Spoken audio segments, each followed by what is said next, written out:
عبد الرحمن الغافقی، جن کا پورا نام عبد الرحمن بن عبداللہ الغافقی تھا، وہ اندلس کی یعنی اسپین کے گورنر اور بنو امیہ کے ایک جری اور بہادر جرنیل اور کمانڈر تھے۔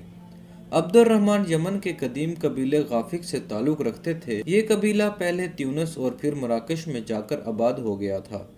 وہ صحابی رسول حضرت عبداللہ بن عمر رضی اللہ تعالیٰ عنہ کے شاگرد اور ان کی سیرت کا پرتو تھے۔ اس کے ساتھ وہ کتاب و سنت کے عالم، میدان جہاد کے شاہسوار اور شوق شہادت سے سرشار اور متاع دنیا سے بیزار انسان تھے۔ ان کی تاریخ پیدائش کے بارے میں کچھ زیادہ روایات نہیں ملتی۔ ان کا ذکر مختلف کتابوں میں جنگ ٹورس کے حوالے سے ملتا ہے، جسے بلات شہداء بھی کہا جاتا ہے۔ ان کی زیر قیادت اموی فوج نے 10 اکتوبر 732 عیسوی کو فرانس سے فتح حاصل کر کے یورپ کے اسلامی قلعوں کی جانب پیش قدمی کو روک دیا۔ اپنی زندگی کے ابتدائی دور میں مراکش میں ان کے خاص روابط موسیٰ عبد النصیر اور ان کے بیٹے عبد العزیز، جو کہ اندلس کے گورنر تھے، ان سے قائم ہو چکے تھے، جس کی وجہ سے ان کی فوجداری امور میں دلچسپی بڑھ گئی تھی۔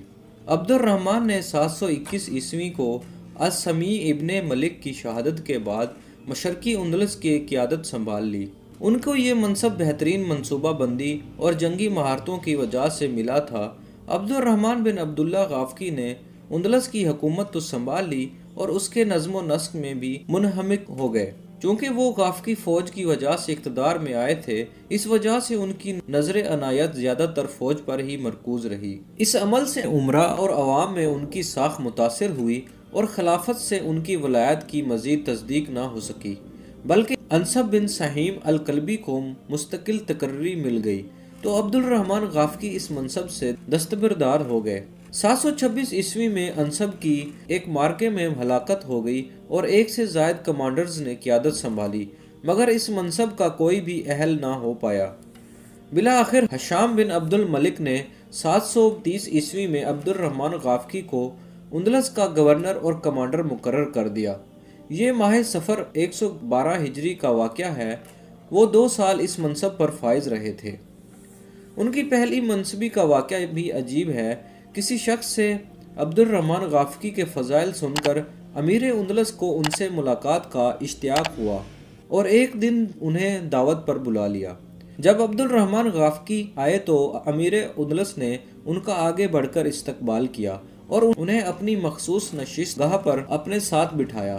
دن کا ایک حصہ ان سے باتیں کرتے رہے، اندلس کے حالات کے بارے میں مختلف معلومات لیں، بہت سے معاملات میں ان سے مشورہ بھی کیا۔ اس ساری گفتگو سے امیر اندلس کو اندازہ ہوا کہ غافقی کے بارے میں لوگوں نے جو کچھ بتایا تھا وہ اس سے بھی زیادہ فہیم، متقی اور صاحب بصیرت انسان ہے۔ جب مجلس برخاست ہوئی اور عبد الرحمن الغافقی جانے لگے تو امیر اندلس نے انہیں کہا، میری خواہش ہے کہ اندلس کے امور چلانے میں آپ میری نیابت کریں۔ انہوں نے جواب دیا کہ میں تو ایک عام سا آدمی ہوں جو اس سعادت کو کافی سمجھتا ہے کہ اس کی آنکھیں اسلامی سرحد کی حفاظت کے لیے جاگتی ہوں۔ میں نے تو یہ تلوار کلمات اللہ کی سربلندی کے لیے اٹھا رکھی ہیں۔ جب تک آپ راہ حق پر چلتے رہیں گے، کسی عہدہ و منصب کے بغیر ہی آپ مجھے اپنے سائے کی طرح پائیں گے۔ ان کی اس بات کے باوجود امیر اندلس نے کہا، لیکن یہ ہمارا فیصلہ ہے کہ آپ ہمارے نائب کی حیثیت سے تفویض کردہ امور کو انجام دیں۔ یوں وہ انکار نہ کر پائے تھے۔ بطور گورنر عبد الرحمن غافقی نے اندلس کی حکومت اپنے ہاتھ میں لے کر سب سے پہلے ملک کے اندرونی انتظام کو درست اور مکمل کیا۔ انہوں نے اکثر شہروں اور قصبوں میں مدرسے، مسجدیں اور پل تعمیر کرائے۔ نظم و ضبط اور معاشرے پر اسلامی اصول و اقتدار کی پالیسی لاگو کی۔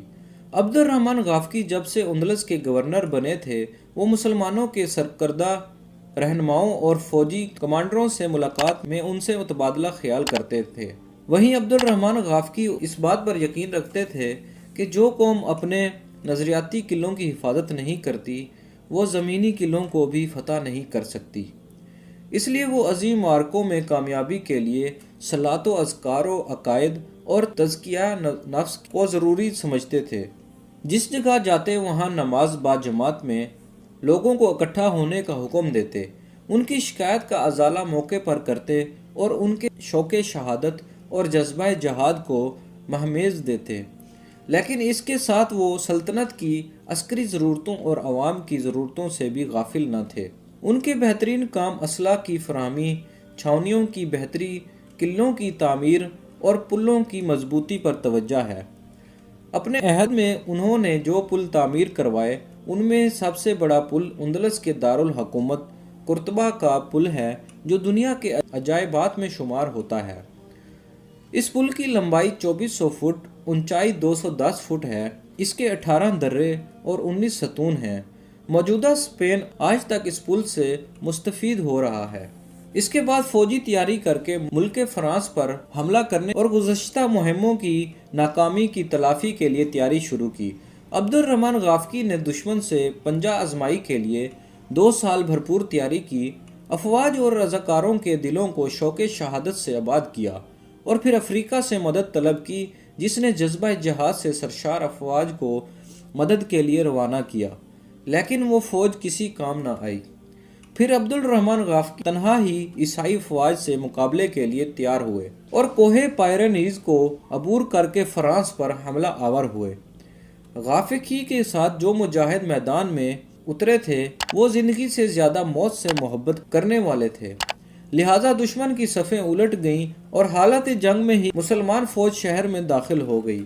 اس جنگ میں مسلمانوں کو اتنا مال غنیمت حاصل ہوا کہ اس کا اندازہ محال تھا۔ عبد الرحمن غافقی کے لشکر نے دریائے گیرون عبور کیا اور فاتح فوج کے دستے وہاں کے صوبہ اقتانیہ کے اطراف و اکناف میں پھیل گئیں۔ شہر اور بستیاں مسلمانوں کے سامنے یوں ہتھیار ڈالتی گئیں جیسے خزاں رسیدہ پتے درختوں سے جھڑتے ہیں۔ 732 عیسوی میں اسلامی مہینے ماہ شعبان کے آخری عشرے میں عبد الرحمن غافقی نے بواتیہ شہر پر چڑھائی کی، جہاں چارلس مارشل یورپی افواج کے ساتھ موجود تھا۔ دونوں عظیم لشکر 9 دن تک بے حس و حرکت پہاڑوں کی طرح ایک دوسرے کے سامنے کھڑے رہے۔ دونوں لشکر ایک دوسرے کی قوت کا اندازہ لگائے بغیر جنگ کا آغاز نہیں کرنا چاہتے تھے۔ بالآخر جب غافقی نے دیکھا کہ مسلمانوں کے سینوں میں آتش حمیت و غیرت بھڑک رہی ہے اور وہ پیش قدمی کے لیے حکم کے منتظر ہیں، تو انہوں نے اللہ کے توکل پر حملہ آور ہونے کا حکم دے دیا۔ مسلمانوں کے عقب میں ان کا کثیر مال غنیمت جمع کر کے رکھا ہوا تھا۔ مال غنیمت دشمن کے ہاتھ جاتے دیکھ کر بہت سے لشکری مال غنیمت کی بازیابی کے لیے میدان جنگ سے پلٹ گئے، جس سے ان کی صفیں منتشر ہو گئیں۔ اس صورتحال کی پیش نظر عبد الرحمن غافقی پیچھے پلٹنے والوں کو واپس موڑنے اور حساس جگہوں کی حفاظت کی طرف توجہ دلانے کے لیے اپنے گھوڑے پر ادھر ادھر بھاگ دوڑ کر رہے تھے کہ ایک طرف سے ایک تیر ان کو آ کر لگا اور وہ گھوڑے کی پشت سے نیچے لڑھک گئے اور 7 اکتوبر 732 کو جام شہادت نوش کر گئے۔ اس وقت کے عظیم قائد کی شہادت نے مسلمانوں میں دہشت و اضطراب پیدا کر دیا اور دشمن پر غلبہ حاصل کرنا انہیں مشکل دکھائی دینے لگا۔ صبح ہوئی تو اسلامی لشکر بواتیہ چھوڑ کر جا چکا تھا، لیکن یورپی جرنیل چارلس مارشل کو تعاقب کی ہمت نہ ہوئی۔ بالآخر یہ عظیم معرکہ ایک فیصلہ کن موڑ ثابت ہوا۔ یوں ایک عظیم جرنیل گنوا دینے کے بعد یورپ میں اسلام کے لیے کھلنے والے دروازے ہمیشہ کے لیے بند ہو گئے۔